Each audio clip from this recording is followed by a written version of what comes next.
everyone, and welcome to today's session. I'd like to begin by introducing today's speaker, Dr. Suresh Mony.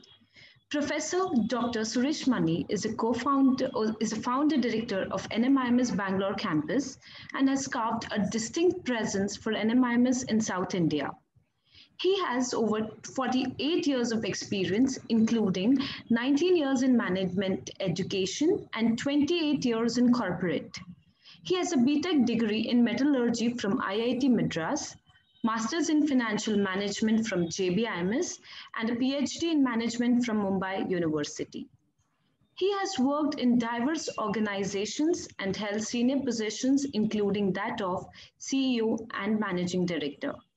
Professor Suresh Mony spearheaded the global accreditation process at NMIMS Bangalore as well. So we are glad to onboard you with us for this session. Thank you, Ankita. You're welcome, sir. It's a pleasure to be here for this webinar. And I'm glad to see that there are over 100 participants for this webinar.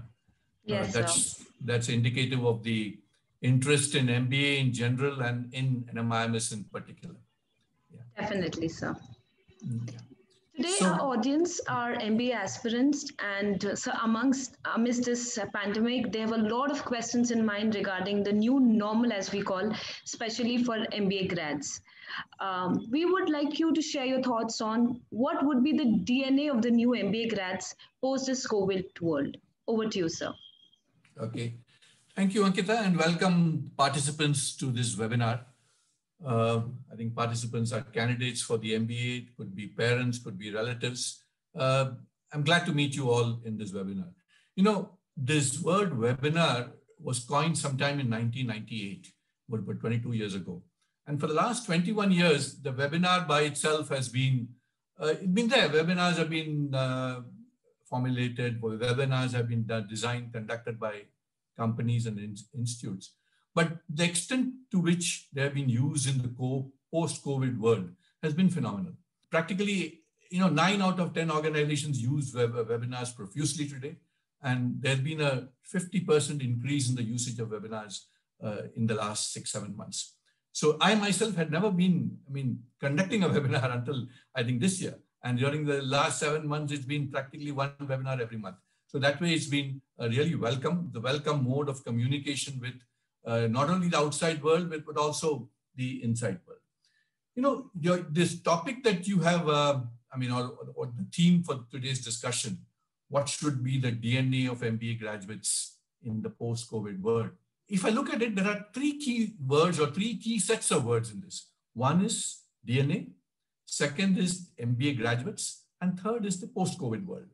Now, let me spend a little time on each of these set of words because I think the intersection of each of these words or sets of words is really germane to our discussion today. Now, first, let's come to this word called DNA. This DNA, we all believe we know DNA, and we all think it's now DNA to know DNA. But DNA was really, although the origins of the research go back to sometime in 1860 or 1869, it was first the DNA itself, where the molecule was developed in 1953. And it's only from 1980s that the DNA has been used in medicine and biology. And what does DNA stand for? It really stands for dicarboxylic nucleic acid, which means it's deoxyribonucleic acid. And that's a chemical. It's a chemical inside the body. And what the researchers found that this thing called nucleic acid, which stands for the N and A, comprises some nucleotides, and these constitute the distinguishing characteristics in species, whether it be humans, be it animals, or be it plants. So if you have a different set of polynucleotides, it makes the plant different, the animal different, the human beings different. And even amongst humans, the different chains of nucleotides really constitute the different DNA of different people. So why is the word DNA important when you're talking about management education? Because DNA says with the DNA, you're able to find out the defining characteristics, the delineating characteristics, the differentiating characteristics, or the unique characteristics. So everyone is unique, every DNA is unique. And similarly, what I think the organizers of this webinar are trying to tell you is, what are the delineating characteristics or defining characteristics or unique characteristics of MBA graduates, and have they changed over time in the post-COVID scenario? So that's the really basis of why we are talking about the DNA.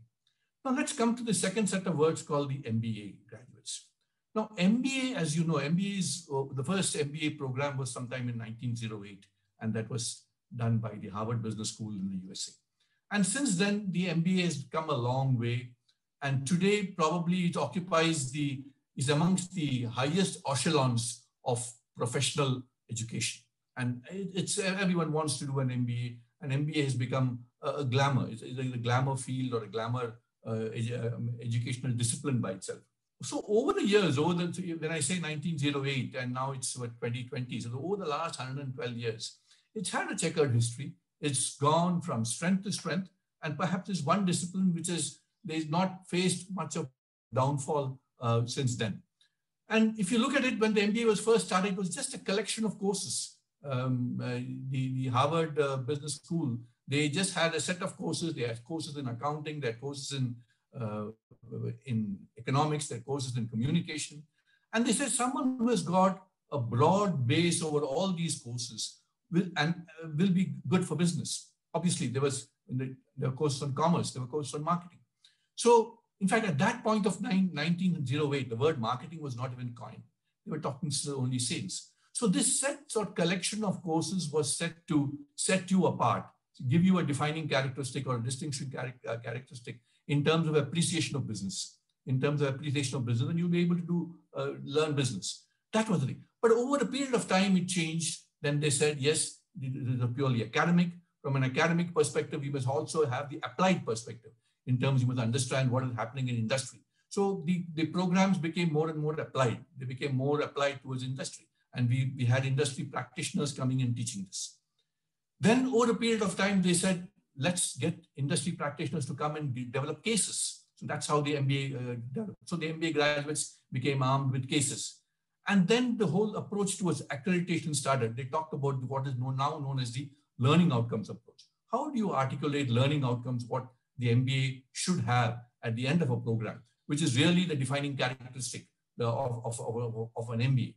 And that gave a fillip to the whole process of accreditation. And that's how the MBA curriculum and the MBA discipline has developed over the years. So it's 112 years of really constant working, constant churning of ideas, and constantly updating the curriculum has led to the strength of the MBA. And that's why today, when you talk about an MBA is supposed to have a holistic view of business. He or she should be able to appreciate different functions and be good in taking decisions. Okay, so this is, to me, I just give you a little background of the MBA grads per se. Now, the third key word in the theme for today is the post-COVID world. And why is this post-COVID world so important? I think there are 4 or 5 factors to my mind. You see, for the first time in the history of humankind has been fighting an enemy which is unknown. Normally, we have in a war, you know who's on the opposite side. You know the foe, the foe who's fighting with you. But here we don't even know the foe. We do not know not even the germ. It's a virus. It's so minuscule, and no one has been able to spot it. So because you're fighting with an unknown enemy, the whole world has changed. The whole world there's so much uncertainty in the world. There's a fear, the unknown. So earlier, when you talked about business, people used to be fearful of government for the changes in regulations. And it used to happen a lot in India when the government regulations used to be getting changed every year. In fact, income tax laws used to get changed every year. The business is always worried about competitors. Competitors can take your share of the market. Competitors can, destroy you, or competitors can come out with a new product, which will upend you. Business is also wary of suppliers, whether suppliers give you on time, so they give the products on time, they give your raw materials of required quality. So business companies were really worried more about competitors, about suppliers and the government. But today they are worried about an unknown virus, an unknown enemy, and they do not know what to do about it. And it's just not business, it's the whole world. And why? Because it is having an impact on the individual. It's having an impact on the health. And without health, you and I are nowhere. So that is the most important point. And today, then people in business, you're talking about getting into a contactless world. How do you minimize contact? How do you it's easy to say don't shake hands. But the whole thing is where you could have 100 people in an office, you will have only maybe 40 or 50 people. Where you could have 60 students in a classroom, you can have 50% of that because you have to maintain your social distancing norms, you have to wear a mask and so on. So this has resulted in a sea change in terms of the scenario. And that is why the post-COVID scenario becomes very important in terms of business prospects, and in terms of what these students should learn in an MBA program. So this is in terms of those three basic keywords of the title of or theme for this program. Now, let me come to, because when we talk about the DNA of the MBA graduates, it's really at the intersection of DNA, the intersection of MBA graduates and the intersection of the post-COVID world. Now, when I must take you back a little to how are MBA programs designed. When you design MBA programs, there are three major, or we call the pillars of the design of the MBA program. And the first thing is what we call as knowledge. The second is what we call as skills. And the third is what we call as attitude, KSA. This KSA matrix is a well-known thing. Every quality or leading business school worth its name tries to base its curriculum on a knowledge, skill, attitude matrix.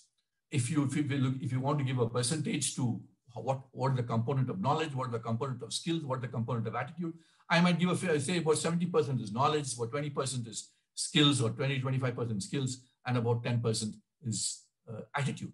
Now, what really is knowledge, or what really are skills, and what really are attitude? And that's what is relevant in the post-COVID world. When we talk about knowledge, we really talk about facts, information. It could be of a theoretical nature, it could be of a practical nature, concepts. So these you imbibe these through books, through knowledge, through interaction with your professors. So it's really about facts and information, and in a theoretical way, in a practical way. That's really knowledge. What is ability? What is skills rather? Skills is really the ability to use your knowledge and gain a certain amount of expertise to do things well. So, if you want to have skills, you need the knowledge. So if someone has the knowledge, someone might not have necessarily the skills. You might know all about an automobile, but you may not know driving. You may have enough knowledge, but you may not be able to teach. You may be a great MBA graduate, but you may not be able to lead a company.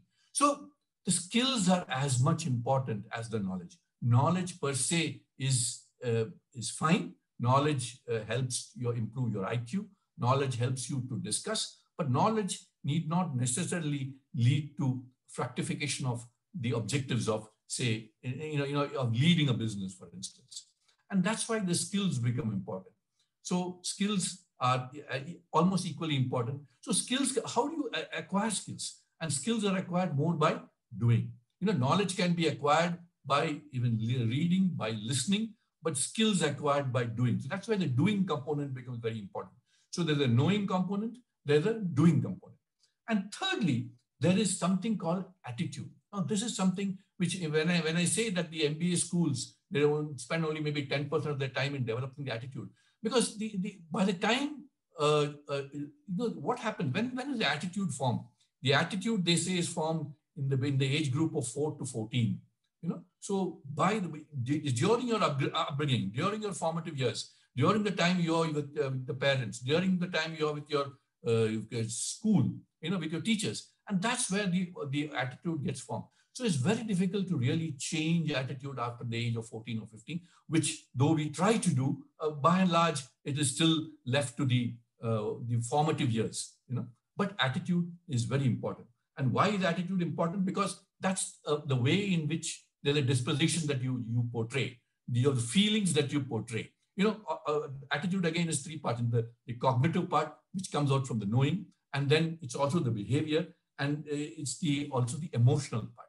So attitude is a function of really the cognitive, which is your knowledge part, your emotions, the emotions that you portray, and ultimately what leads to the behavior.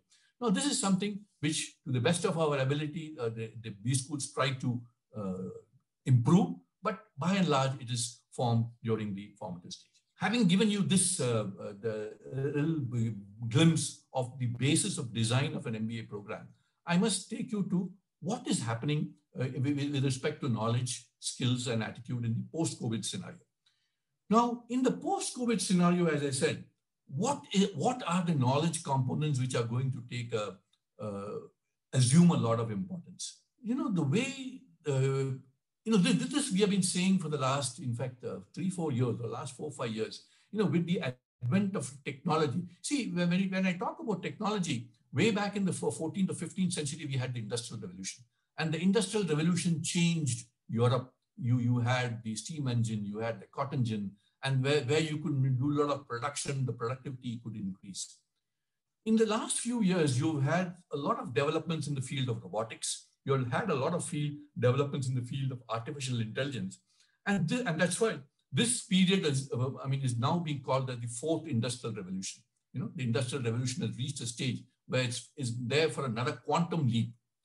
Now, and in the post-COVID scenario, when the world is going towards a contactless world, when the physical contacts are less, and in fact, as you see today, the teaching learning process, whereas we used to have physical classes for the last now 6-7 months, we have been having online classes. That's been the power of technology. Because technology has developed to such an extent, we are able to do the teaching learning process. So what is really happening is technology has taken over in a big way. And so in the post-COVID world, in terms of the knowledge component, I think every MBA graduate should have an appreciation of the quantum developments in technology. He may not be an expert. He or she might not know how do you design an artificial intelligence software, but what are the applications of artificial intelligence? What are the applications of robotics? So technology is going to be a prime driver for the appreciation of the MBA program also. If you want to do well in business, I think you must have a holistic view of technology. In fact, that's what we are trying to do now. We are trying to integrate technology in a big way. So when I talk technology, I'm saying analytics. Analytics is something which we have already, during the course of the last 10 years, we have developed, NMIMS Bangalore has developed a niche for itself in analytics. But now when you talk about artificial intelligence, digital transformation, these are some of the areas which are going to come big. And so when I talk about the distinguishing characteristic of an MBA, in the coming years, the MBA should have sufficient knowledge, may not be deep knowledge, but sufficient knowledge of areas like artificial intelligence, digital transformation, and robotics, number one. Number two is, the fact that COVID itself has come has been really led to a lot of uncertainty. In management, we talk about two words. One is called risk and the other we call uncertainty. Risk is something which we can estimate. We can estimate the probability of that happening. Risk is something, it could be negative or positive, but we can estimate that. There's a probability attached to that. But uncertainty, there is no probability attached to that. So really speaking, the COVID scenario that we are in has been an uncertain environment. We do not know. Maybe 1 year from now, 2 years from now, when you talk about COVID or any other virus pandemic, you might talk it in terms of a risk because you can attach a certain probability of that risk happening or not. Today, we didn't know, or in February 2020, we did not know what is the probability of COVID happening. So risk management is a discipline, is a knowledge component that is going to assume huge importance. The knowledge component I said was technology. The second knowledge component I'm talking about is risk. Risk management. In fact, we started teaching risk management only about 3 years ago in our curriculum, because risk, until then, people said, okay, risk is there. We'll probably cross the bridge when it comes. But risk was not assuming too much importance. But we started risk management about 3 years ago. But now the whole concept and discipline of risk management is going to assume tremendous proportions. So risk management and uncertainty management is going to be the second important pillar of knowledge, which I think MBA graduates will have to grapple with. The third thing is what I would call as, this is an oft abused word in management, but I think it's becoming more and more important, the innovation. How do you innovate? How do you innovate to combat risk? How do you innovate to combat the competition?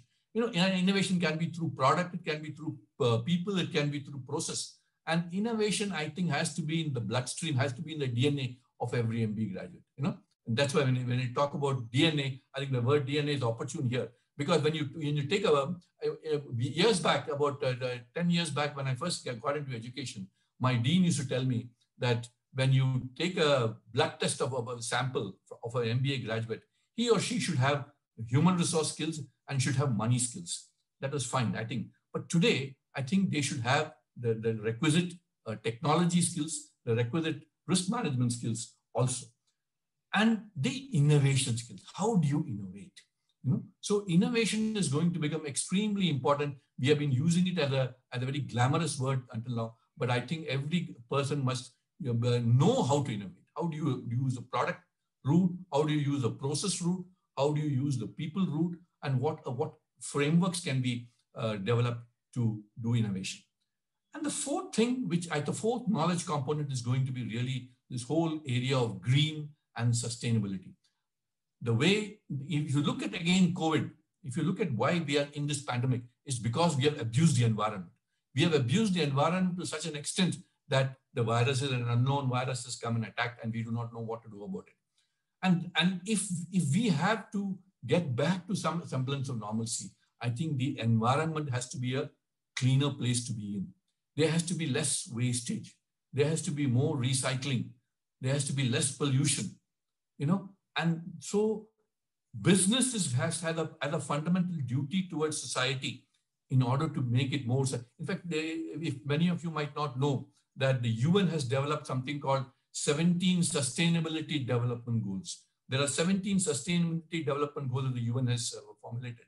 And that is going to become increasingly important. Many companies today are trying to attack 3 or 4 Sustainability Development Goals, be it elimination of hunger, be it elimination of poverty, be it waste recycling, be it reduction of energy or increasing energy efficiency. There are 17 such goals. And more, every company has to ensure that it is working on the path to be sustainable. The process should be sustainable. So the MBA graduate should also learn about sustainability. So to me, technology, number one, in terms of the thing, risk management, then as I said, innovation and sustainability.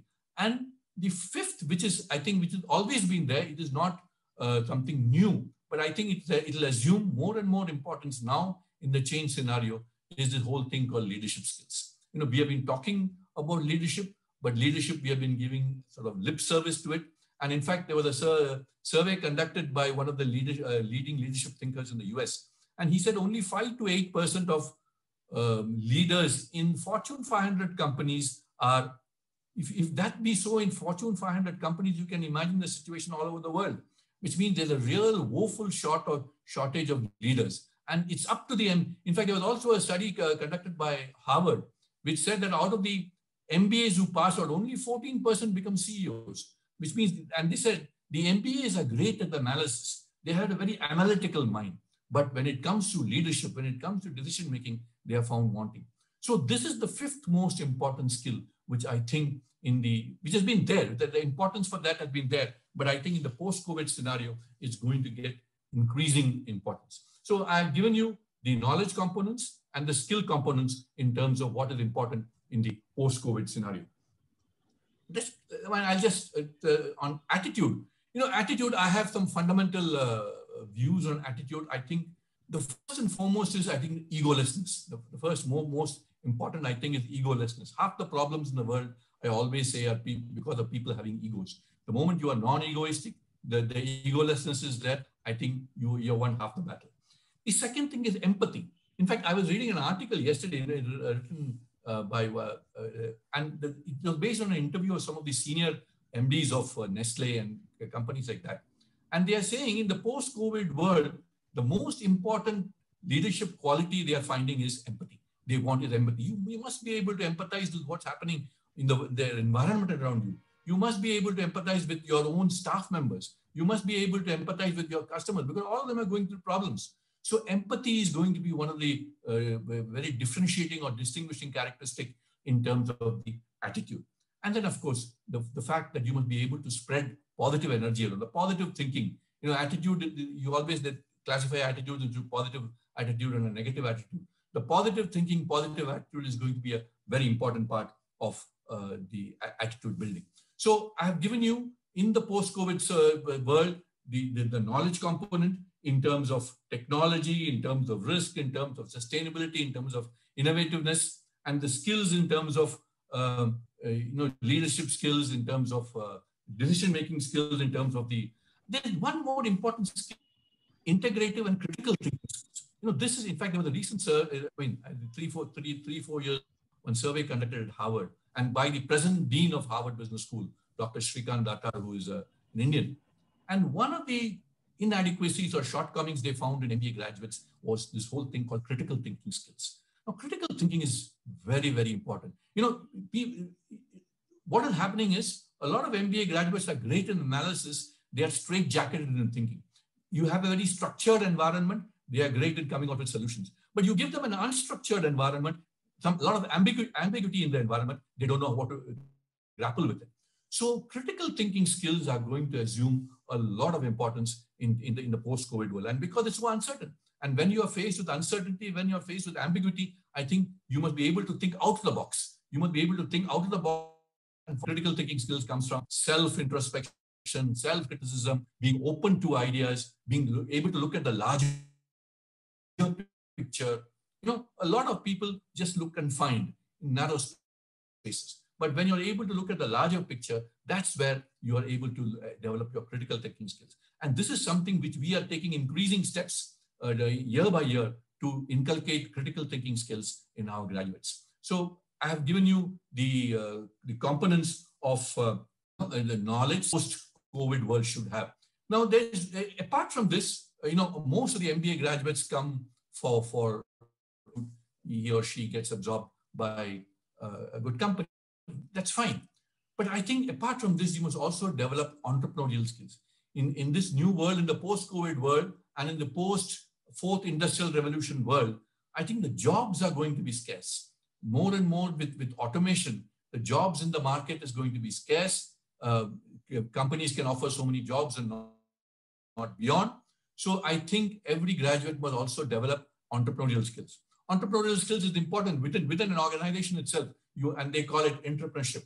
But I think if you are able to, point of as a citizen of India, as a citizen of this country who wants to contribute to the country, contribute to society, I think it's incumbent on MBA graduates to develop entrepreneurial skills, set up ventures whereby they can create jobs. And that is a real dire need of society. So I would add that the entrepreneurial skills as the sixth important skill that MBA graduates should develop. So what I have done is during the last half an hour, I have traced you to, the origin of DNA, the why, the traced evolution of the MBA graduate, and how we designed the program based on knowledge, skills, and attitude. And it's important that we give equal importance to all these three. And what will be the new version, or in the new post-COVID world, what will be the important knowledge components? The existing knowledge components in the areas of finance, marketing, human resource management, etc. will always remain. But what I mentioned to you about technology, about risk, about innovation and leadership, I think will be the distinguishing characteristics of the MBA. And of course, in terms of the skills, I mentioned to you about the leadership skills, the entrepreneurial skills, critical thinking skills, which to me are exceedingly important. I hope I've been able to give some idea to the prospective candidates about what is in store for them in the post-COVID world. Thank you, sir. That was definitely much in detail, and realizing the fact that how important is MBA still, and how it is going to help us, work on the key areas that you told in terms of K, S, and A. So now we would like to move on to some questions a student have from their perspective of choosing a particular B school, especially since we have a lot of B schools to choose from. So some questions centered around that. I have few questions from you. Meanwhile, I encourage the audience to also post a question on the chat section if you may have any, and we'll take those towards the end of the session. So my first question to you is, how is the student campus life centered in NMIMS Bangalore particularly? And the things that you already talked about. So apart from academia, what else students are exposed to that contributes to their overall development? At NMIMS Bangalore, we lay equal importance to what we call as classroom activities and non-classroom activities. And we believe the non-classroom activities are as important as classroom activities and help to develop the personality of the individual, and also help him or her to stand in good stead as a good citizen of this country. Now, what do you mean by non-classroom? And also I'll tell you why we lay so much stress on non-classroom activities. If you look at the word MBA, Master of Business Administration, the administration can't really be taught in the classroom. You can teach knowledge, you can impart knowledge, you can teach finance, you can teach marketing, you can teach operation. But how do you administer? Administration is about managing people. Administration is about managing events. So all that can't be taught in the classroom. So the best way is to teach that by doing. So, and that's why I said the MBA program is experiential, highly experiential. So we follow that route and say, can we make the program as experiential as possible? And that's why we introduce the non-classroom component to a substantial extent. Now, let me tell you, in NMIMS, and Ankita would watch for that, we have as many as 17 what we call committees and clubs. We have divided all the non-classroom activities into committees and clubs. We have about 6 broad committees in terms of the placement committee, the public relations committee, the academic committee, the CSR committee, the cultural committee. And the alumni committee as well. And the alumni committee. And of course, we have about 11 or 12 clubs as per the functional areas. We have a club for finance, for marketing, for operations, for HR, for analytics. We have for MODEX, this thing for Excel development. Then we have for communication, we have a Toastmasters club. And then we have recently started what we call as the D2C Igniters Club for competitions. How do that club helps motivates students and make them perform well in competition. So what do we? There's a mandate. There's an unwritten written mandate that every student should participate in at least one committee and one club. And there are, I think, some like Ankita who probably are in 3 or 4 clubs or committees. So the moment you start participating in these clubs and committees, I think what do you develop? You develop a lot of skills. You develop skills of budgeting. You develop skills for negotiating. You develop skills for team building. You develop skills for leadership. You develop skills to talk to the external agencies. You develop skills to portray yourself as ambassadors of NMIMS outside. And these are fundamental. They change your personality in a very big way. And that becomes, and so all the students who take part in these clubs and committees, I think become very good. I mean, they're just not, and we don't attach any grades to this. So this is done out of passion. This is done of your own volition. And this, you people who take a leading part in these clubs and committees, they know that the ultimate goal, how they can improve their career with it, how they can, I mean, placements is one thing, but how they can really become good citizens of this of the society. So, and there's also a saying in English which says, all work and no play makes Jack a dull boy. So everything is not academics. So, and there's a lot of, I think this is the fun which I think the B school graduates, they enjoy in terms of planning for every event, inviting the industry practitioners from outside for to grace the occasion. And there's a lot. So I would say this is the one defining characteristic in terms of it. Just see, most B schools have very few clubs and committees. We have as many as 17. So if we have 160 students or 200 students, we have an average about 20 students per committee or club. In some of the bigger committees and clubs, there are as many as 40 or 45, at least with the placement committee and things like that.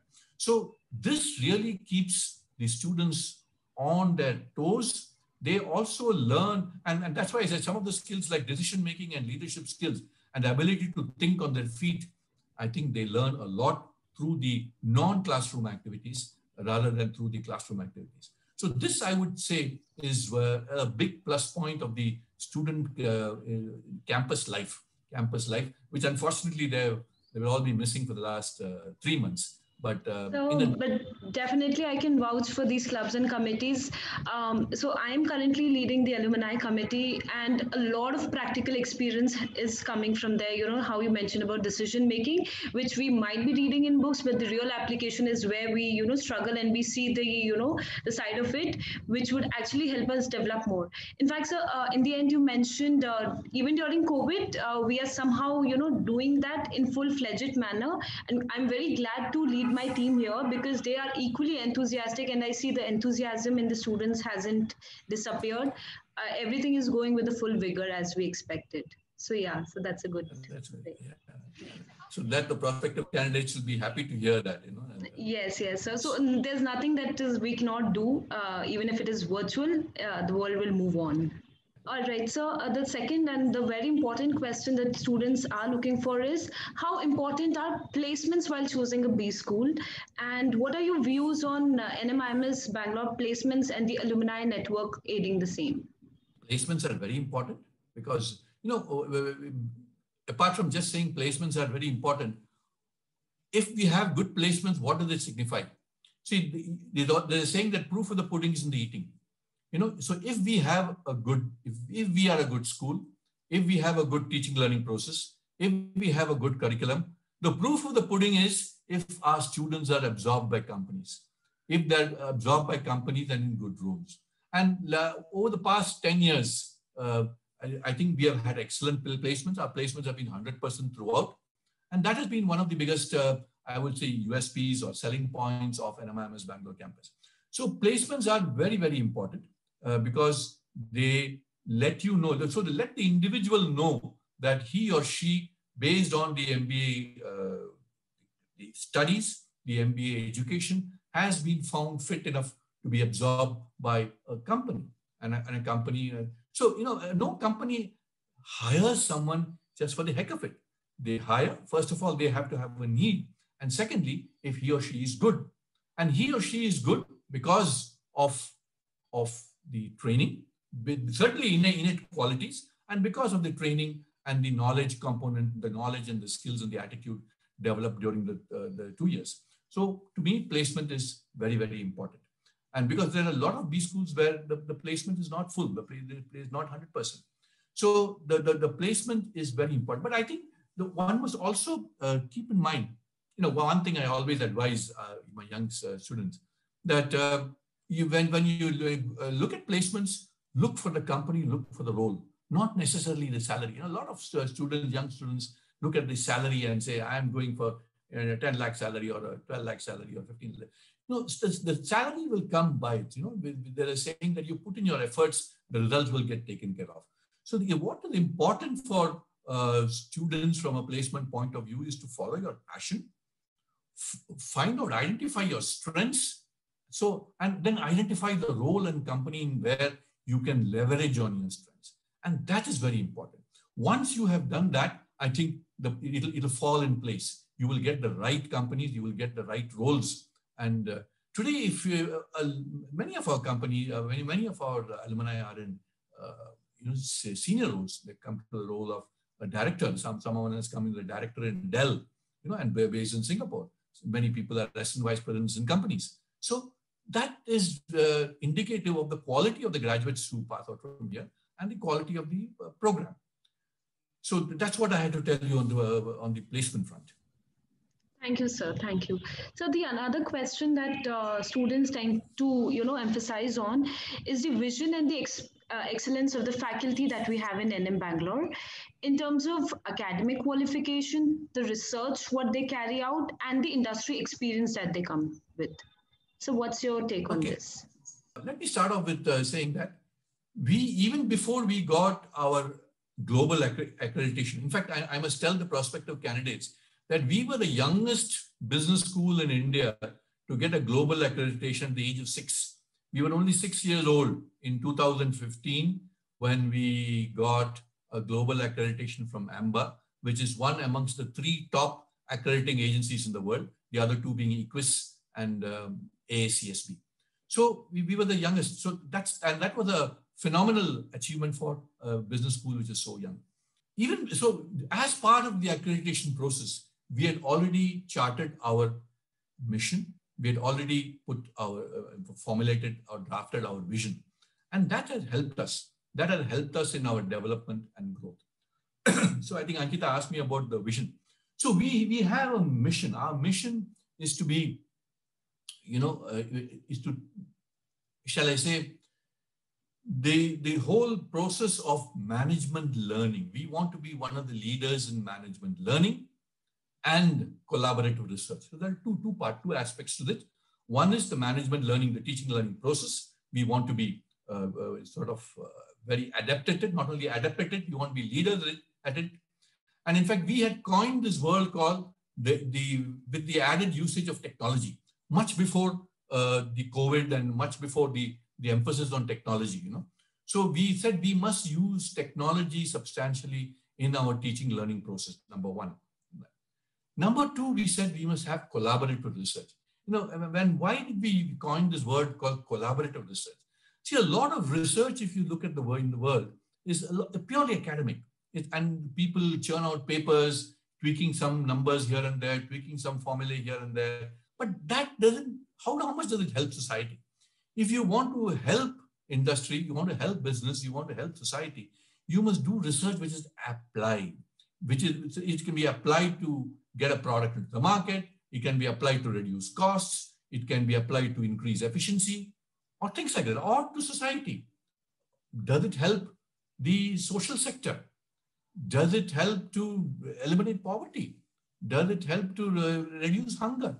So this is what we mean by saying applied research. And applied research, how do we do? And why have we used the word collaborative? So we want to be collaborating with industry, with business. We want to be collaborating with the social sector, with the NGOs. We also want to be collaborating with the government, because it's difficult to do research in individually or in a single person. The moment you collaborate, you get data, you get a different perspective. And you are able to, for instance, if you're able to collaborate with the NGOs, we are able to do something for the social sector with need-based, which is absolute need-based, which is not just theoretical. So we believe in doing practical research, and practical research through the medium, through collaboration with government, through business, through industry. And this collaborative research will fructify into what can be used by society. So that has been the objective.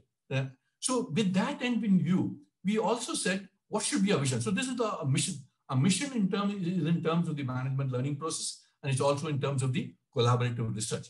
We also added a third dimension to our mission, and we said a deep commitment to people.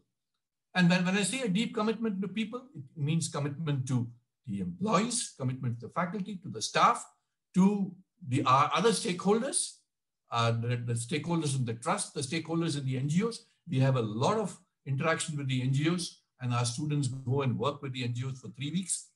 So the stakeholders also include industry. So all these are involved in terms of we have a deep commitment to all these different human agencies. Now the vision in order to meet the mission, we said we must have centers of excellence.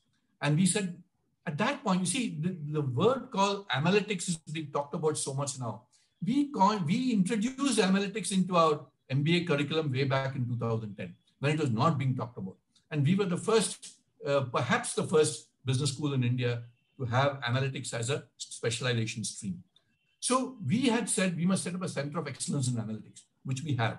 We have a center of excellence in analytics. We have as many as 5 analytics professors, three of them with great experience in industry.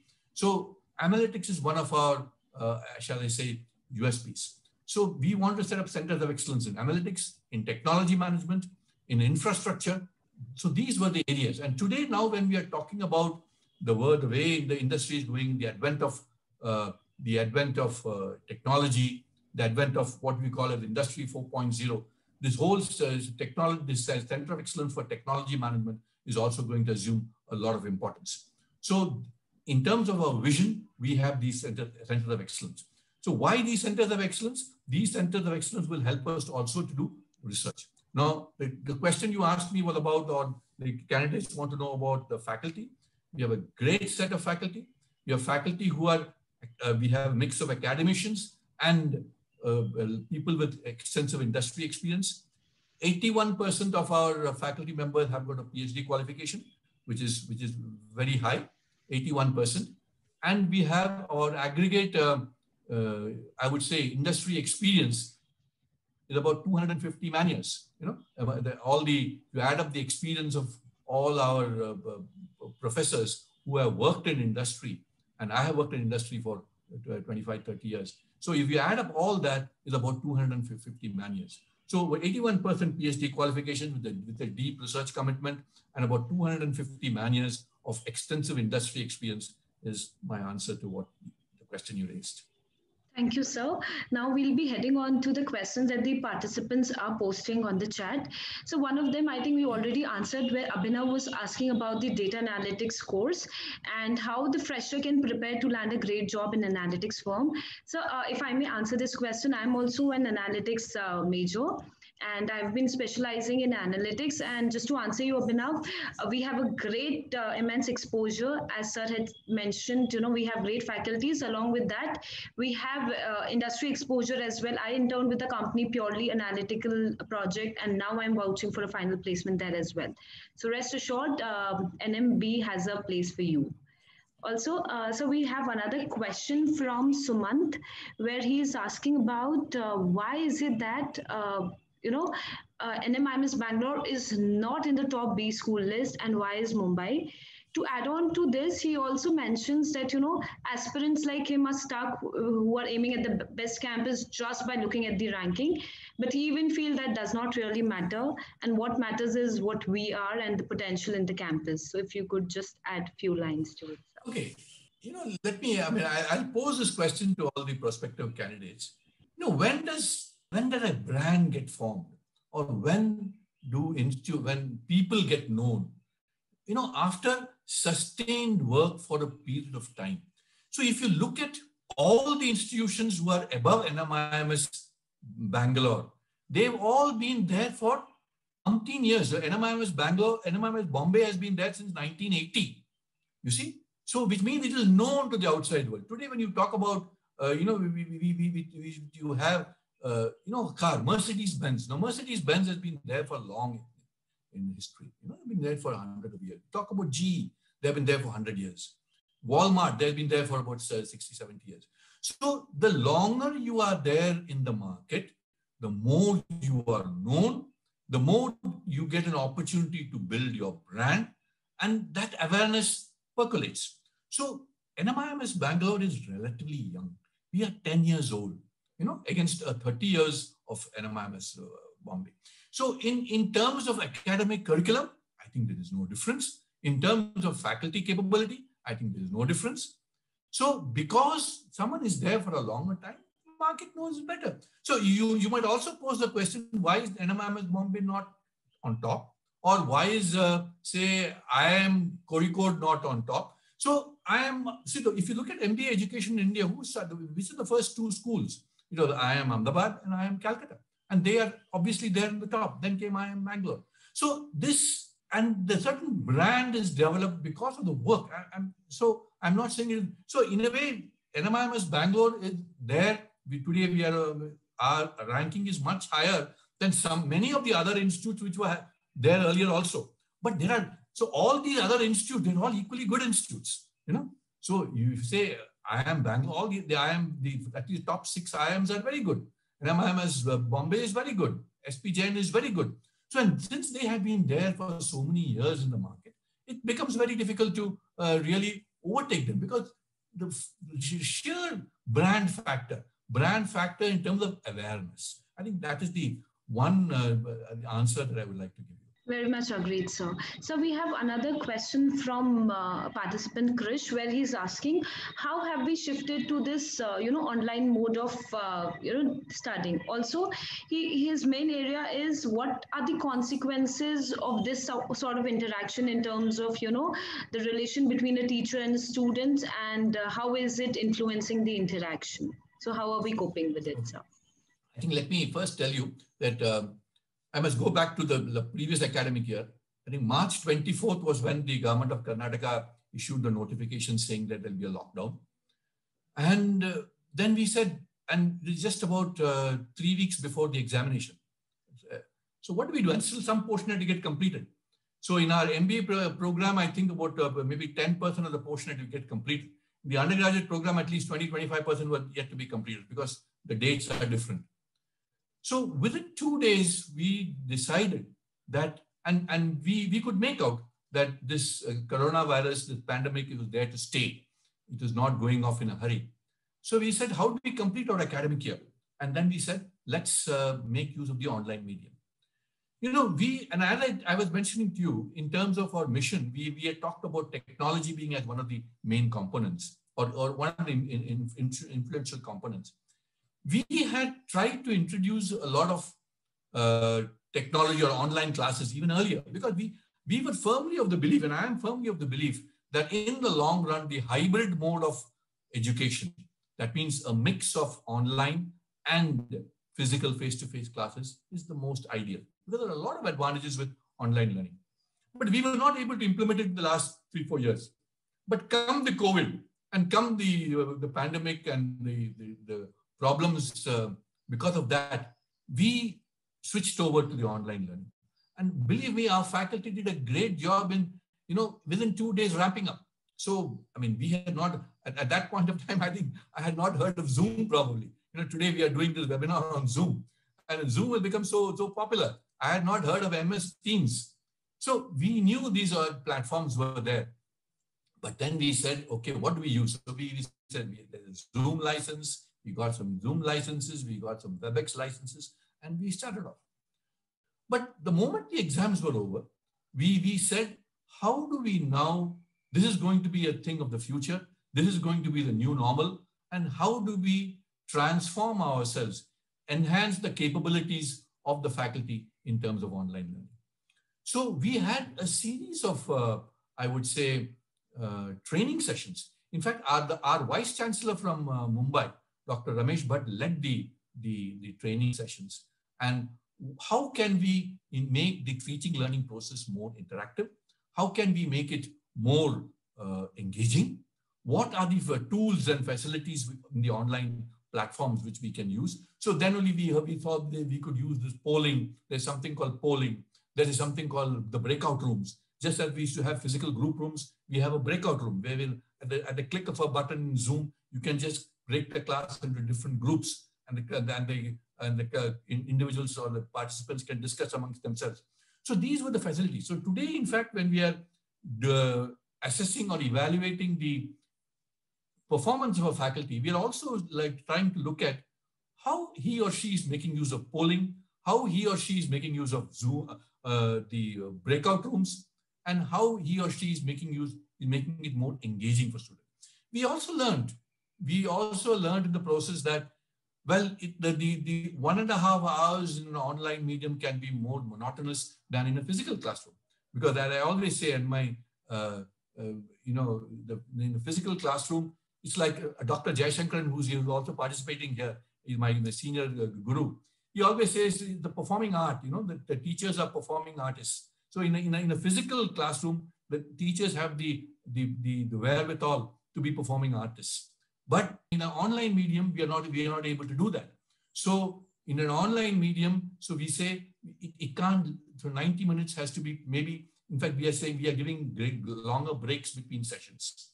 we are trying to make it more interactive through some of these and less monologues, So these are some of the things, and we are improving.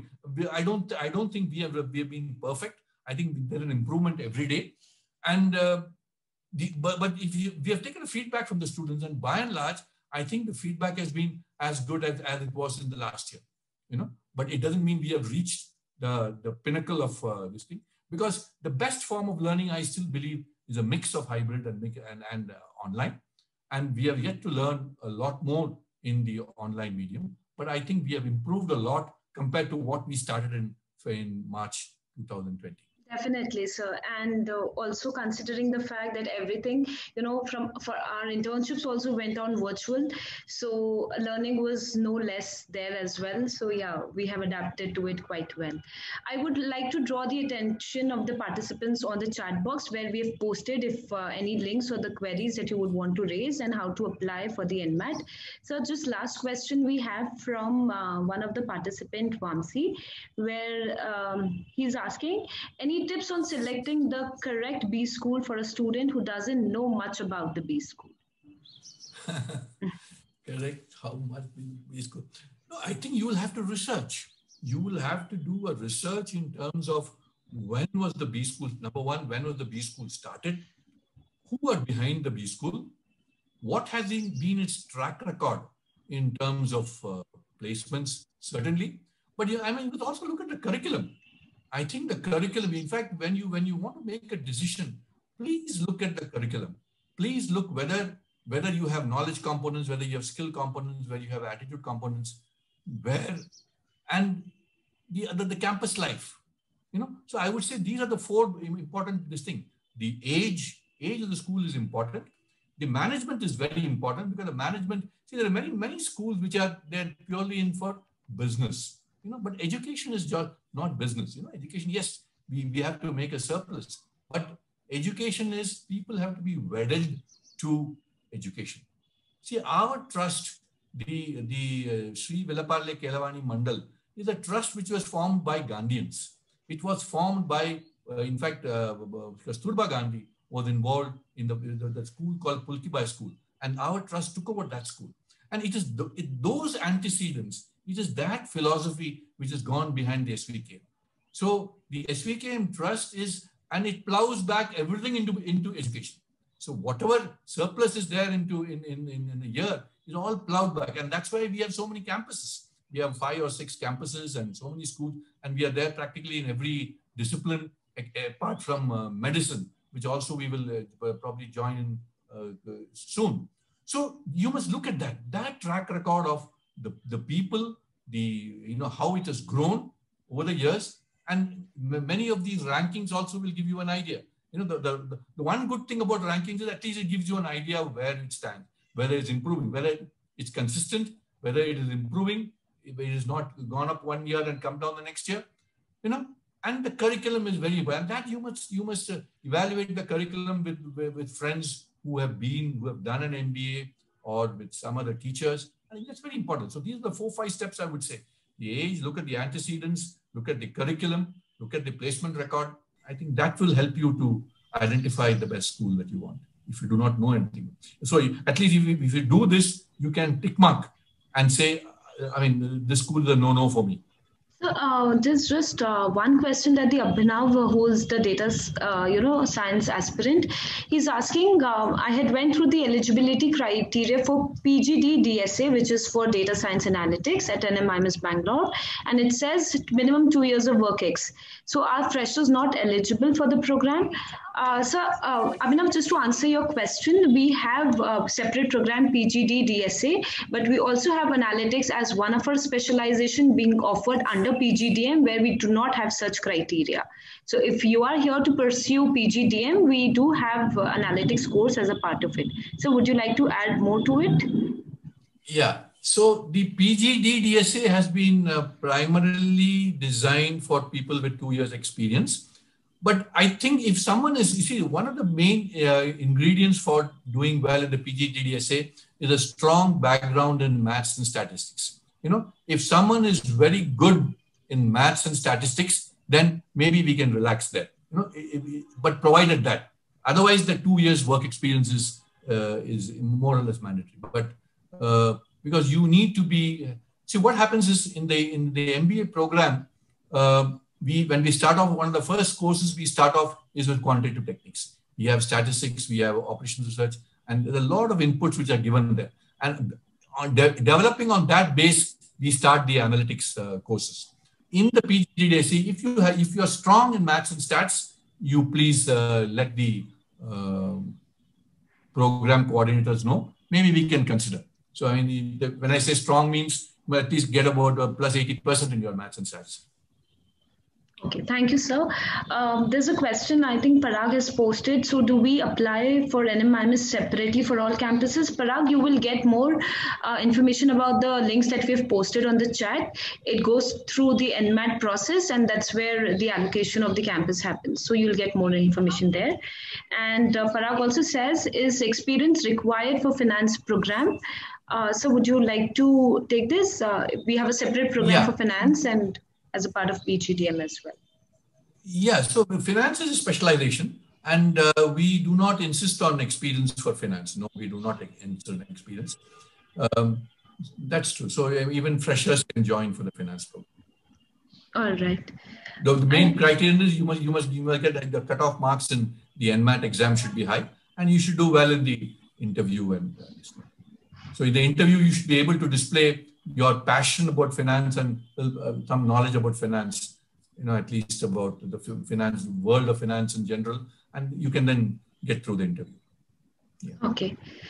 With this, sir, we come to the end of the session. Now we have answered all the queries that the participants have, and we would like to thank you from the bottom of our heart for taking out time and coming here, explaining the students, because a lot of clarity is needed, and it is always good to tell them what the true picture is behind, because I was in the same dilemma a few years back before I joined MBA, and this was truly an eye-opener and a correct direction to go for. So thank you so much, sir, for giving us your time.